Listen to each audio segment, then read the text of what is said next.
أعوذ بالله من الشيطان الرجيم. بسم الله الرحمن الرحيم. ألهاكم التكاثر حتى زرتم المقابر كلا سوف تعلمون ثم كلا سوف تعلمون كلا لو تعلمون علم اليقين لترون الجحيم ثم لترونها عين اليقين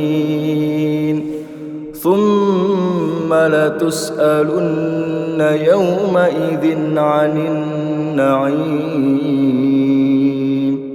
صدق الله العظيم.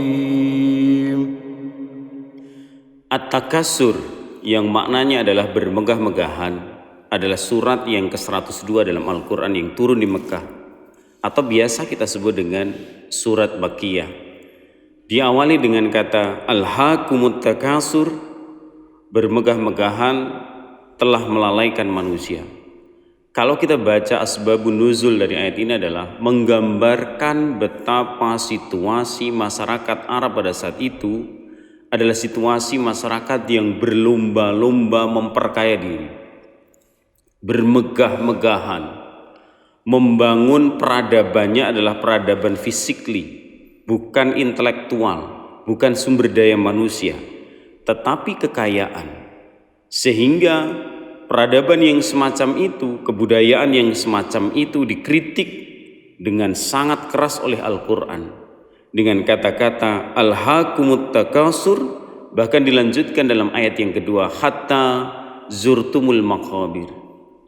Jadi bermegah-megahan itu sampai masuk ke liang kubur, sampai dibawa ke alam barzah dalam pengertian mereka, seolah-olah harta yang melimpah itu akan bisa menjadikan mereka bahagia bahkan ketika mereka sudah menjemput ajal.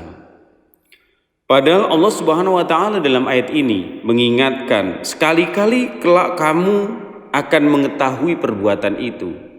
Kalla saufa ta'lamun. Artinya apa? Hari ini orang-orang yang menumpuk-numpuk harta, membangun dirinya hanya berorientasi pada dunia dan kekayaan, melupakan agama, melupakan akhirat. Mereka tidak sadar kalau semua itu nanti akan berdampak buruk bagi dirinya.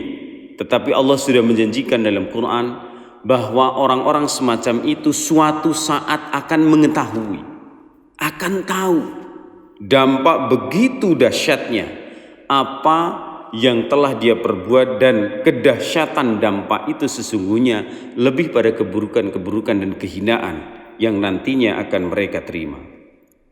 Summa kala saufa ta'lamun, kemudian sekali-kali tidak kelak kamu akan mengetahuinya. Artinya ini sebuah stressing ya, penekanan betapa ancaman dari Allah itu nyata pada orang-orang yang hanya menjadikan kehidupannya berorientasi pada urusan-urusan harta dan dunia. Jadi harta tidak keluar kemanapun, tidak pernah bersirkulasi dengan sehat. Harta hanya ada di tangan para penguasa, para orang-orang berjuis. Mereka tidak pernah berbagi kepada orang-orang yang miskin, orang-orang yang membutuhkan, yang dalam Quran disebut dengan istilah asnaf itu, yang jumlahnya ada 8.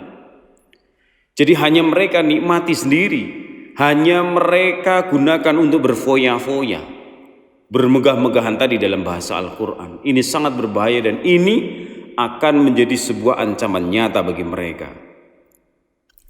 Kala lau ta'lamuna ilmal yakin. Padahal ancaman itu jelas ya. Kata Allah sekali-kali tidak sekiranya kamu mengetahui dengan pasti. Subhanallah, Maha Suci Allah.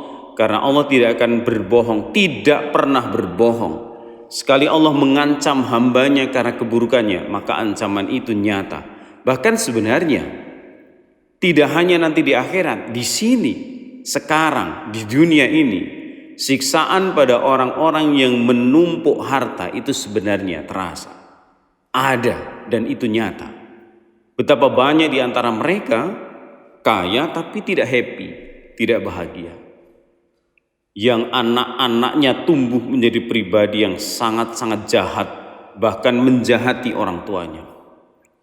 Yang dia selalu gelisah, rumah tangganya berantakan, kehidupan sosialnya menjadi sangat tidak berarti. Kenapa? Karena dia merasa sudah cukup dengan harta, tapi di kemudian hari pada satu waktu harta itu tidak bisa berbuat apa-apa. Lalu Allah mengatakan, la tarawunnal jahim, niscaya kamu benar-benar akan melihat neraka jahim. Satu neraka yang oleh Allah Subhanahu wa taala diperuntukkan bagi mereka yang mengalungkan hartanya di lehernya, menggenggam erat hartanya di tangannya. Dia tidak pernah melepaskan itu untuk kepentingan masyarakat, hanya untuk perutnya sendiri, hanya untuk mengikuti syahwatnya sendiri. Maka neraka jahim adalah hadiah terbaik bagi orang-orang semacam itu. Bahkan summa la tarawunnaha ainal yakin, kemudian kamu benar-benar, kata Allah, akan melihatnya dengan mata kepalanya sendiri. Akan Allah tampakkan. Bahkan bisa jadi neraka dunia juga sudah ada bagi dirinya. Karena tadi dia akan selalu merasa tidak puas, dan orang yang tidak pernah merasa puas apalagi dihubungkan dengan harta, sesungguhnya ketidakpuasan semacam itu justru melahirkan kedengkian, keburukan, kegelisahan, dan semua dampak negatif yang pasti akan melekat pada orang-orang semacam itu. Summa latus'alunna yauma idzin 'anin na'im, kata Allah, kemudian kamu benar-benar akan ditanya pada hari itu tentang bermegah-megahannya kita.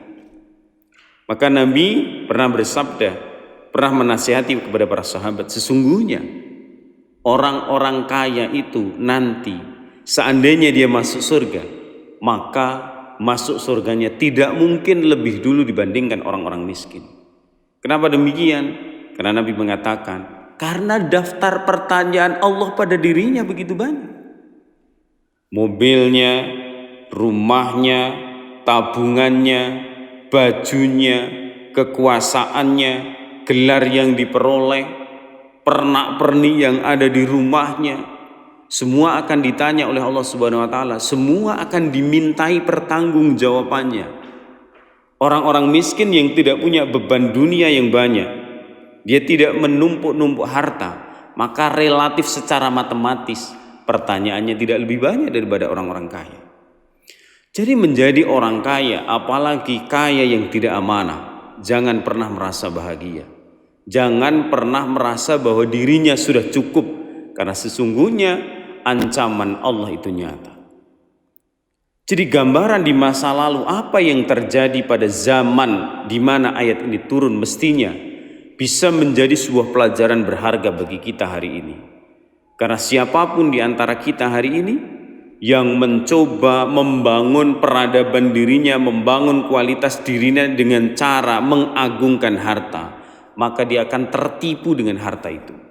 Harta dibutuhkan, harta memang diperlukan, tetapi sebagai wasilah, sebagai sarana, jembatan untuk mendekatkan diri kepada Allah, bukan untuk menyelesaikan segala hajat kehidupannya. Karena jika itu yang dituju, sesungguhnya kita tidak akan pernah menemukan kepuasan dari harta yang kita inginkan itu. Semua kita terhindar dari orang-orang dan sifat bermegah-megahan dalam urusan dunia. Demikian, semoga kita semuanya termasuk orang-orang yang dicintai oleh Allah karena bisa menahan diri dalam urusan dunia dan memprioritaskan perkara akhirat.